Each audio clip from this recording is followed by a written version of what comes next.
Negative thinking doesn't cancel spiritual work. Your actions do.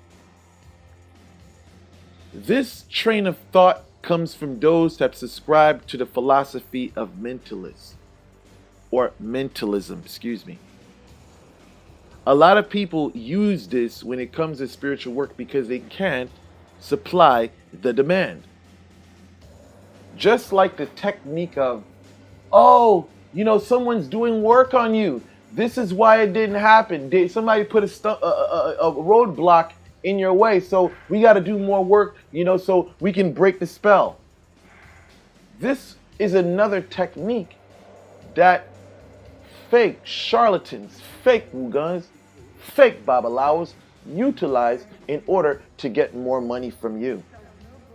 They'll come with the, oh, you were thinking wrong. And this is where you find this mainly with a lot of white spiritualists, because they subscribe to the ideology of mentalism. They get into thought forms and things of that nature, things that you cannot touch or comprehend, in physical terms. They put you in a space where you cannot rationalize.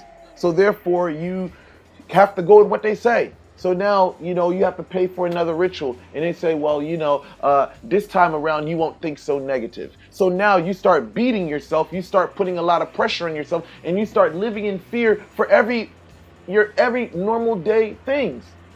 Oh, I don't want to do this because it may trigger a bad thought. Or I may do this. And now you've done all of that. And then they'll find a way or a reason to say, oh, you were thinking wrong again. So now, unless you're foolish, you're going to dish out more money.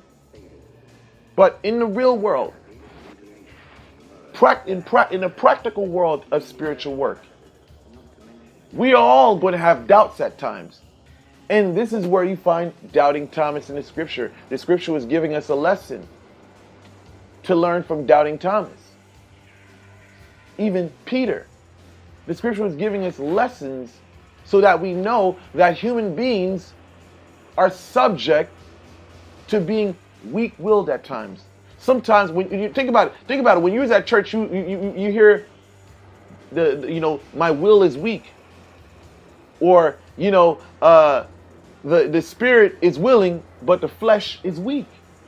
We waver sometimes, when we don't have experience.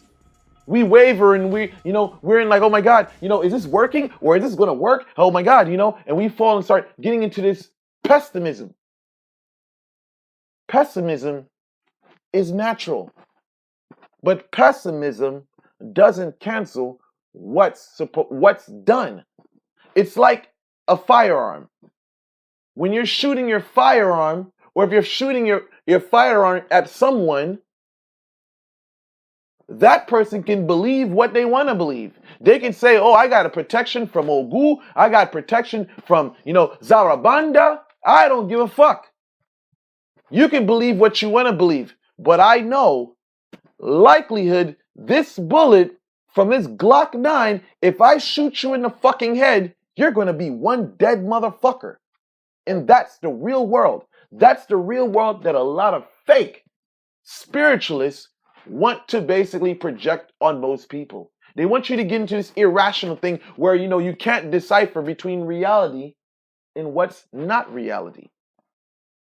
So I say to you, don't allow people to discourage you, or they put you into this world of fear, because a lot of this fear that they're projecting on you is fear that they have themselves. And this is why I say you should always examine your spiritualists. If they're online and they're running off the internet and they're talking about, oh my God, I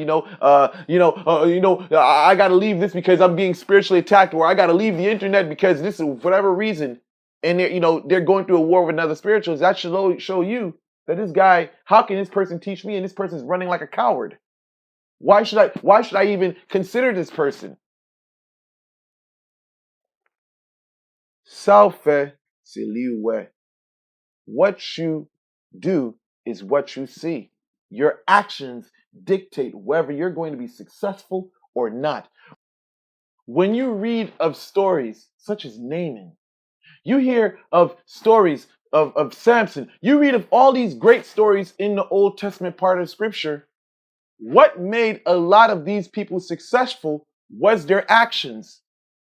Some may have been weak in faith, but the fact that they did what they were supposed to do, it allowed for them to receive the blessings, or they were healed. As the scripture says, your faith made you well. But we also got to go back to the scripture which says, your faith without works profiteth nothing.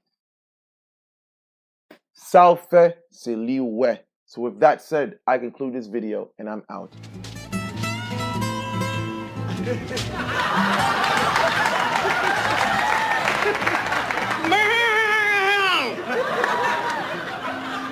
PBS, the Pavement Broadcast System, proudly presents a new do-it-yourself at home improvement show. My name is Anton, and this is my house / bathroom / kitchen / backyard / library. Oh, I forgot we're on TV. Let me fix my makeup.